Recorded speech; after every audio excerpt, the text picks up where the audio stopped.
Madam ಈಗ ಪ್ರಚಾರದ ಕಡೆ ಹೋಗ್ತಾ ಇದ್ದೀರಾ, ಎಲ್ಲಾ ಕಡೆ ಬಿಸಿಲು ಅಂತ ಎಲ್ಲಾ ಕಡೆ ಓಡಾಡ್ತೀರಾ. ಮೊದ್ಲೇ ಇಲ್ಲಿ ತುಂಬಾ ಬಿಸಿಲು ಬೇರೆ ಇದೆ.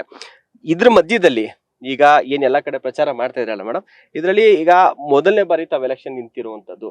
ಈಗ ಒಂದು ವಿರೋಧ ಪಕ್ಷಗಳೇನಿದೆ, ಆಡಳಿತ ಪಕ್ಷ ಕೇಂದ್ರದಲ್ಲಿ ಬಿಜೆಪಿ ಇದೆ, ಅದ್ರದ ಲೂಪ್ ಹೋಲ್ಸ್ಗಳು ಇಟ್ಕೊಂಡು ಒಂದು ಪ್ರಚಾರಕ್ಕೆ ಹೋಗ್ಬೇಕು, ಇಲ್ಲ ನಿಮ್ಮ ಪಕ್ಷ ರೂಲಿಂಗ್ ಪಾರ್ಟಿ ಕರ್ನಾಟಕದಲ್ಲಿ ಅದ್ರದ ಪ್ಲಸ್ ಪಾಯಿಂಟ್ ಇಟ್ಕೊಂಡು ಹೋಗ್ಬೇಕು. ಇದ್ರಲ್ಲಿ ಯಾವ ವಿಚಾರನ ಜನರ ಮುಂದೆ ಜಾಸ್ತಿ ಫೋಕಸ್ ಮಾಡ್ತಿದ್ದೀರಿ ತಾವು? Sir, I think it is a combination. ಜನರಲ್ಲಿ ದೇಶದಲ್ಲಿ ಆಗಿರುವಂತಹ ಕೊರತೆಗಳನ್ನು ಕೂಡ ನಾವು ಜನರಿಗೆ ಅರಿವನ್ನು ಮಾಡಿಸ್ಬೇಕು. ಅದು ಇವತ್ತು ನಮ್ಮ ರೈತರ ಆದಾಯವನ್ನು ದುಪ್ಪಟ್ಟು ಮಾಡ್ತೀನಿ ಅಂತ ಹೇಳಿದರು. ಇವತ್ತು ನಮ್ಮ ರೈತರು ಎಷ್ಟು ಸಂಕಷ್ಟದಲ್ಲಿದ್ದಾರೆ, ಅವರಿಗೆ ಬೆಂಬಲ ಬೆಲೆ ಕೂಡ ಸರ್ಕಾರ ಕೊಡ್ತಾ ಇಲ್ಲ. ಆ ಒಂದು ವಿಷಯ ಆಗಿರ್ಬೋದು, ಅಥವಾ ನಮ್ಮ ಯುವಕರಿಗೆ ನಿರುದ್ಯೋಗಿತನ ಆಗಿರ್ಬೋದು, ಅದನ್ನು ತುಂಬ ದೊಡ್ಡ ವಿಷಯ. ಯಾಕಂತಂದರೆ ನಮ್ಮ ದೇಶದಲ್ಲಿ 45 ವರ್ಷದ ಇತಿಹಾಸದಲ್ಲಿ ಅತಿ ಹೆಚ್ಚು ಒಂದು ನಿರುದ್ಯೋಗಿತನ ಇವತ್ತು ನಾವು ನೋಡ್ತಾ ಇದ್ದೀವಿ. ಸೊ ಈ ಎಲ್ಲ ವಿಷಯಗಳನ್ನ ಕೂಡ ನಾವು ಜನರ ಮುಂದೆ ಇಡಬೇಕು. ಅದರ ಜೊತೆಯಾಗಿ ನಾವು ಜನರಿಗೋಸ್ಕರ ಏನು ಮಾಡ್ತೀವಿ ಹಾಗೂ ಮಾಡಿದ್ದೀವಿ ಅದನ್ನು ಕೂಡ ಬಹಳ ಪ್ರಮುಖವಾಗಿರುತ್ತೆ. ಸೊ 2 ವಿಷಯ ಅಂತ ಹೇಳಿದ್ರೆ, ಒಂದು ಚಿಕ್ಕ ಬ್ರೇಕ್ ತಗೋಣ.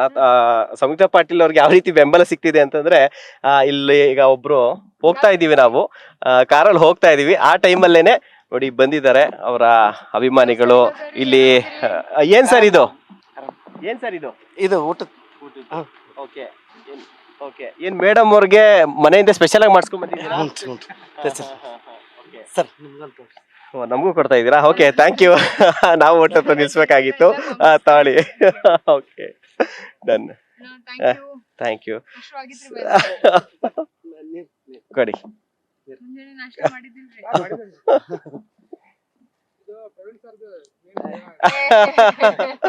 ಓಕೆ,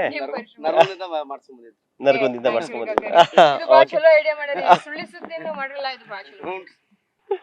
ಓಕೆ, ಚಟ್ನಿ ಹಚ್ಚಿ ಇದು ಮಾಡಿದ್ರು. ಡನ್.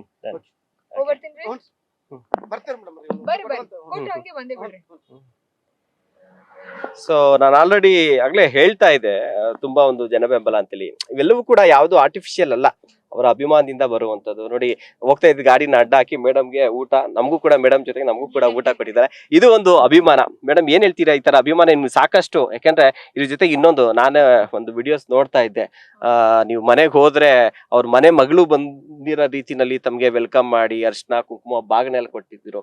ಗೆಲುವು ಸೋಲು ಇದ್ದಿದ್ ಬಿಡಿ ಮೇಡಮ್, ರಾಜಕೀಯ ಹೊರತುಪಡಿಸಿ ನಿಮ್ಗೆ ಏನ್ ಫೀಲ್ ಆಗುತ್ತೆ ಮೇಡಮ್ ಇದೆಲ್ಲ ನೋಡಿದಾಗ? ತುಂಬಾ ಖುಷಿ ಆಗುತ್ತೆ ಸರ್. ಯಾಕಂತಂದ್ರೆ ಬಾಗಲಕೋಟೆಯಲ್ಲಿ ಎಲ್ಲಾ ಜನರು ಕೂಡ ನನಗೆ ತಮ್ಮ ಮನೆ ಮಗಳಾಗಿ ಸ್ವೀಕಾರ ಮಾಡಿದ್ದಾರೆ. ಎಲ್ಲೋದ್ರೂ ಕೂಡ ನೀವು ಚಿಂತೆ ಮಾಡಬೇಡಿ, ನೀವು ನಮ್ಮವರು, ನಾನು ನಿಮ್ಮ ಜೊತೆ ಇರ್ತೀವಿ ಅನ್ನುವಂತಹ ಬೆಂಬಲವನ್ನು ವ್ಯಕ್ತಪಡಿಸ್ತಾ ಇದ್ದಾರೆ.